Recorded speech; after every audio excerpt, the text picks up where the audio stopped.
바른미래당 충북도당이 우암동에 새 둥지를 들었습니다. 손학규 대표, 오신환 원내대표 등 지도부가 참석해 내년 총선 승리를 다짐했지만 정치식에는 한 치 앞도 가늠하기 힘든 상황입니다. 청주시가 올해부터 폐기물 처리와 관련된 불법 행위가 적발된 업체에게 영업정지 등 강력한 행정처분을 하고 있습니다. 폐기물 처리 업계에 앞으로 어떤 변화를 이끌어낼지 주목됩니다. 충주의 한 아파트가 홍보물에 제시된 것과 다르게 시공되면서 논란이 되고 있습니다. 입주 예정자들은 사기 분양과 시공 하자를 주장하며 계약 해지를 요구하고 있습니다. 충주 세계 무예마스터십 D-100 행사가 서울 광화문 광장에서 열렸습니다. 조직위원장을 비롯한 도민과 출향민 등 1,500여 명은 성공 개최를 다짐했습니다. 여러분 안녕하십니까? CJB 8시 뉴스 시작합니다. 바른미래당 충북도당이 새 사무실을 마련하고 총선 준비에 돌입했습니다. 손학규 대표 등 지도부가 총출동해 총선 승리를 한 목소리로 외쳤는데요. 하지만 당내 내홍과 급변하는 정치 지형 속에 얼마나 외연을 넓힐 수 있을지 미지수입니다. 구준혜 기자입니다. 바른미래당 충북도당이 청주 운천동 시대를 마감하고 우암동에서 새 둥지를 틀었습니다. 사무실 개소식에는 손학규 대표, 오신환 원내대표 등 지도부가 대거 참석해 내년 총선 승리를 다짐했습니다. 수많은 인물들이 앞으로 내년 총선이라는 먼 길에서 빛나는 승리의 깃발을 흔들게 되기를 꿈꿉니다. 손 대표는 바른미래당이 실정을 거듭하는 여당과 비전 없는 한국당을 대체할 대안 세력이 될 거라고 밝혔습니다. 충북의 민심이 표심의 바로미터라고 전제한 뒤 충북에서 새 정치의 바람을 일으키겠다고 선언했습니다. 새로운 정치 세력, 중도 개혁 세력을 모으면은 다음 총선에서 저는 최소한도 2당까지도 바라볼 수 있다. 하지만 현실은 녹록지 않아 보입니다.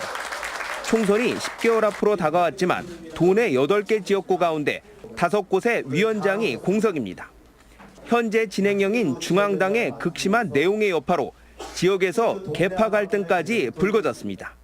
중앙당이 의지할 수 있는 그런 역할을 해야 됨에도 불구하고 좀 부족함이 많습니다. 밥그릇 싸움 하지 말고 정말 국민들에게 있는 그대로 보이면서 제3당으로의 역할을 원내 교섭단체의 그 권유에 맞게 정계 개편론까지 끊임없이 제기되면서 넘어야 할 산이 첩첩이 가로놓인 형국입니다. 안팎으로 어려움에 놓인 바른미래당이 남은 기간 충북의 민심을 얼마나 얻을 수 있을지 주목됩니다. CJB 뉴스 구준혜입니다.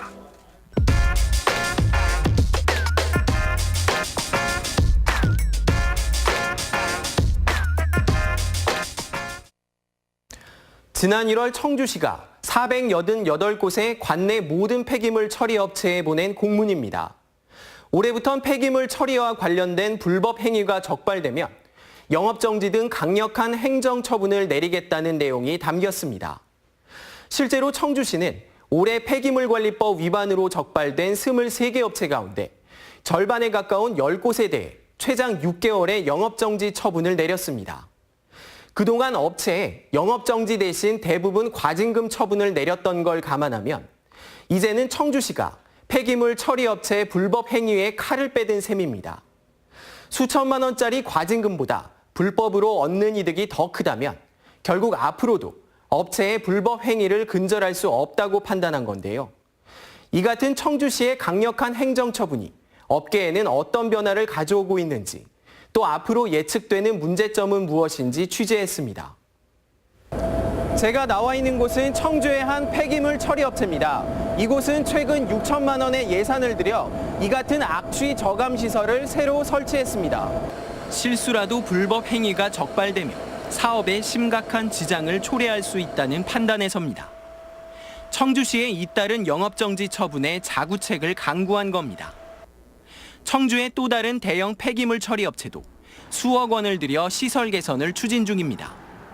부정적 인식 개선을 위한 사회 환원 사업도 계획하고 있는데 그동안 각종 환경 민원에도 이렇다 할 반응이 없던 폐기물 처리 업계가 달라지고 있는 겁니다. 과거에는 어떤 행정처분이나 그런 게 좀 유하게 있긴 했기 때문에 업체들이 이제 그런 부분을 크게 신경을 쓰지 않았던 부분이었으나 일단 최근에 청주시에서도 행정처분에 대한 강화 부분도 있고. 하지만 고강도 처벌에 소송으로 맞서는 업체들도 잇따르고 있습니다. 최근 폐기물 침출수 유출로 영업정지 1개월 처분을 받은 한 폐기물 처리업체는 이 같은 처분이 과하다며 유명 로펌을 통해 행정소송을 제기했습니다. 실제로 올해 영업정지 처분을 받은 업체들 가운데 절반 이상이 이 같은 이유로 청주시와 법적 다툼을 벌이고 있습니다. 이 때문에 패소 시 청주시에서 부담해야 할 소송 비용과 영업정지에 따른 손해배상액을 감안한다면 영업정지 처분에 보다 신중한 접근이 필요하다는 지적도 나옵니다. 패소했을 때 어떤 그런 책임이라든가 어떤 피해들에 대해서 상당히 걱정을 하고 있고 힘도 많이 듭니다. 기존의 인정 과징금 처분이라는 좀 상대적으로 경미한 이런 처분에 대한 그런 불합리한 관행을 바꾸는 어떤 과도기적인 진통으로. 불법 행위에 대해 원칙 대응하겠다는 청주시의 행보가 앞으로 폐기물 처리 업계에 어떤 변화를 이끌어낼지 주목됩니다. CJB 뉴스 정진규입니다. 분양 광고의 아파트와 완공된 아파트가 차이가 있다는 게 이 신축 아파트의 가장 큰 갈등인데요.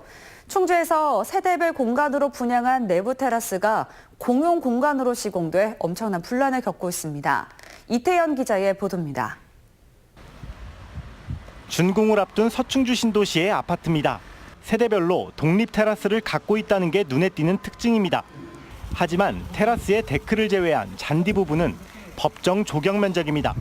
내 집안에 있지만 법적인 소유권은 없다는 얘기입니다. 데크를 더 깔 수도 없고 잔디를 걷어내서도 안 되고 있는 그대로 두어야 한다는 겁니다.